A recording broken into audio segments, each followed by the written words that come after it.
ସୁସ୍ଥ ରହିଲେ ଆମ ପରିବେଶ ସ୍ୱଚ୍ଛ ରହିବେ। ଆମ ମଣିଷ ବାହ୍ୟ ପରିବେଶ ସ୍ୱଚ୍ଛ ରହିବା ଭଳି ଆମର ଅନ୍ତଃକରଣରେ ମଧ୍ୟ ସ୍ୱଚ୍ଛତା ବଜାଇ ରହିବା ଦରକାର ବୋଲି ସେଣ୍ଡତିରାର ପୂର୍ବତନ ସରପଞ୍ଚ ପ୍ରଶାନ୍ତ ସାମଲ କହିଥିଲେ।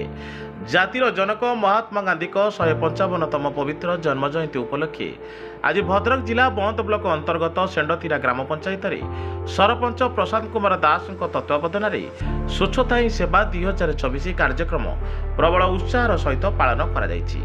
ଆମର ସାଇସତ୍ୟ ନ୍ୟୁଜ୍ ଭଦ୍ରକ ଜିଲ୍ଲା ବ୍ୟୁରୋ ଚିଫ୍ ଦିଲ୍ଲୀପ ଖୁଣ୍ଟିଆ ଏହି କାର୍ଯ୍ୟକ୍ରମରେ ଆଦ୍ୟରୁ ଶେଷ ଯାଏଁ ରହି ପ୍ରସ୍ତୁତ କରିଥିବା ରିପୋର୍ଟ ଆଧାରରେ ଏହି ପଞ୍ଚାୟତର ସମ୍ମିଳନୀ କକ୍ଷରେ ପ୍ରଥମେ ଗାନ୍ଧୀଙ୍କର ଫଟୋରେ ଶ୍ରଦ୍ଧାସୁମନ ଅର୍ପଣ ପୂର୍ବକ ଉପସ୍ଥିତି ସମସ୍ତ ଶ୍ରଦ୍ଧାଞ୍ଜଳି ଅର୍ପଣ କରିବା ସହିତ ସ୍ଥାନୀୟ ସରପଞ୍ଚ ଶ୍ରୀ ଦାସ, ପୂର୍ବତନ ସରପଞ୍ଚ ଶ୍ରୀ ସାମଲ ଓ ପଞ୍ଚାୟତ ସଭାପତି ହୃଷିକେଶ ପାତ୍ର, ପୂର୍ବତନ ସରପଞ୍ଚ କାଶୀନାଥ ଜେନା, ପ୍ରଭାତ କୁମାର ସେନାପତି ଓ ପରଶୁରାମ ନାୟକ ପ୍ରମୁଖ ଆଜିକା ଦିବସ ପାଳନର ତାତ୍ପର୍ଯ୍ୟ, ଗାନ୍ଧୀଙ୍କ ଜୀବନାଦର୍ଶ ଓ ସ୍ୱଚ୍ଛତା ହିଁ ସେବା କାର୍ଯ୍ୟକ୍ରମର ଉପଯୋଗିତା ସମ୍ପର୍କରେ ଆଲୋକପାତ କରିଥିଲେ।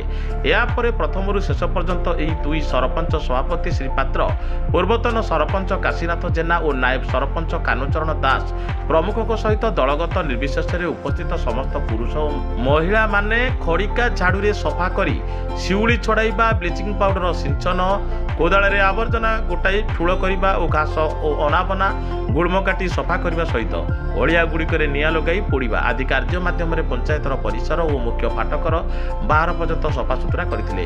ଏହାପରେ ସରପଞ୍ଚ ଶ୍ରୀ ଦାସଙ୍କ ସଭାପତିତ୍ୱରେ ଗାନ୍ଧୀ ଜୟନ୍ତୀ ଉପଲକ୍ଷେ ପୂର୍ବ ନିର୍ଦ୍ଧାରିତ ଏକ ସ୍ୱତନ୍ତ୍ର କାର୍ଯ୍ୟକ୍ରମ ଗ୍ରାମ ସଭାର ଆୟୋଜନ କରାଯାଇ ପଞ୍ଚାୟତର ଅଭାବ ଅସୁବିଧା ଓ ବିକାଶ ପାଇଁ ଗ୍ରାମ ସଭାର ବିଭିନ୍ନ ସଦସ୍ୟଙ୍କ ମାଧ୍ୟମରେ ଆଗତ ପ୍ରସ୍ତାବ ଗୁଡ଼ିକ ଲିପିବଦ୍ଧ କରାଯାଇ ତାହା ଉପରେ ଆଲୋଚନା କରାଯାଇ ସବୁ ପ୍ରସ୍ତାବ ଉପରେ ଗୁରୁତ୍ୱ ଦିଆଯିବା ପାଇଁ ପ୍ରତିଶ୍ରୁତି ଦିଆଯାଇଥିଲା।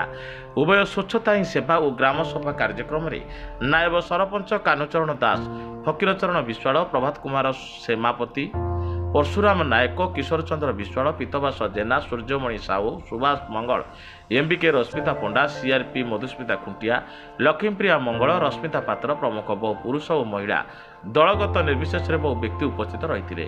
ଶେଷରେ ନାୟବ ସରପଞ୍ଚ ଶ୍ରୀ ଦାସ ଉପସ୍ଥିତ ସମସ୍ତଙ୍କୁ ଧନ୍ୟବାଦ ଜଣାଇଥିଲେ। ଏବେ ଆସନ୍ତୁ ଶୁଣିବା ବର୍ତ୍ତମାନର ସରପଞ୍ଚ ପ୍ରଶାନ୍ତ ଦାସ ଏବଂ ପୂର୍ବତନ ସରପଞ୍ଚ କାଶୀନାଥ ଜେନା ଆଜିର କାର୍ଯ୍ୟକ୍ରମ ସମ୍ପର୍କରେ କ'ଣ କହୁଛନ୍ତି।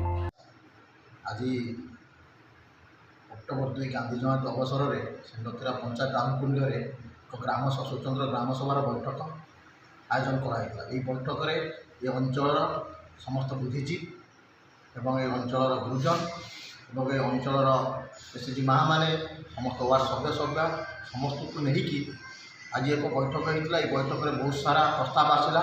ସେ ପ୍ରସ୍ତାବ ଗୁଡ଼ିକ ଆମେ ରେଜୁଲ୍ୟୁସନରେ ସ୍ଥାନ ଦେଲୁ। ଆଗାମୀ ଦିନରେ ସେଣ୍ଡତିରା ପଞ୍ଚାୟତକୁ କିଭଳି ଭାବରେ ଏକ ଭଲ ପଞ୍ଚାୟତ ଗଢ଼ିବା ପାଇଁ ବୁଝିକି ସମସ୍ତଙ୍କର ବିଶ୍ୱାସକୁ ନେଇକି ଆମେ ସଂକଳ୍ପବଦ୍ଧ ହେଲୁ। ଆଗାମୀ ଦିନରେ ନିଶ୍ଚିତ ଭାବେ ଆଗକୁ ନିଶ୍ଚିତ ବଢ଼େଇବୁ। ଆଉ ସ୍ୱଚ୍ଛତା କାର୍ଯ୍ୟକ୍ରମ ଉପରେ ଆମେ ଧ୍ୟାନ ଦେଇଛୁ। ଆଗାମୀ ସ୍ୱଚ୍ଛତା କାର୍ଯ୍ୟକ୍ରମ ଆମେ ସ୍ୱଚ୍ଛ ରହିଲେ ଆମ ଗ୍ରାମ ସ୍ୱଚ୍ଛ ରହିବ, ଆମ ଗ୍ରାମ ସ୍ୱଚ୍ଛ ରହିଲେ ଆମ ପଞ୍ଚାୟତ ସ୍ୱଚ୍ଛ ରହିବ। ଏ ଭାବନା ଆମ ସମସ୍ତଙ୍କ ଭିତରେ ଆସିବା ଦରକାର। ଏ ପଞ୍ଚାୟତର ହର ନାଗରିକଙ୍କର ସରପଞ୍ଚ କାଶୀନାଥ ଜେନା 2002 ସରପଞ୍ଚ ଥିଲେ। ଆଜି ଅକ୍ଟୋବର 2 ମହାତ୍ମା ଗାନ୍ଧୀ ଜୟନ୍ତୀ ଯେଉଁ ସାରା ଭାରତ ବର୍ଷର ପାଳନ କରାଯାଉଛି, ଏ ସେଣ୍ଡତିରା ପଞ୍ଚାୟତର ଆଜି ସେଇ ଅକ୍ଟୋବର 2 ସମସ୍ତେ ବିଭିନ୍ନ ଦଳର ଯେତେ ଅଛି ଆମ ପଞ୍ଚାୟତର ସବୁ ଦଳର ଲିଡରସିପ୍ ଏଠାରେ ବସିଥିଲେ। ମହାତ୍ମା ଗାନ୍ଧୀର ନୀତି ଆଦର୍ଶକୁ ଅନୁପ୍ରାଣିତ କରି ଆଗାମୀ ଅକ୍ଟୋବର 2 ତାରିଖ ପର୍ଯ୍ୟନ୍ତ ସ୍ୱଚ୍ଛତାର କାର୍ଯ୍ୟକ୍ରମ ଆମ ବଜାରରେ ଅଛି। ସେମାନଙ୍କୁ ଭାରି ଖୁସି ଲାଗିଲା। ଦଳ ନିର୍ବିଶେଷରେ ସମସ୍ତେ ଆସିକି ପଞ୍ଚାୟତରେ ପହଞ୍ଚିଲେ। ଏ ସରକାର ଆମର ବିଜେପି ସରକାର ଅଛି।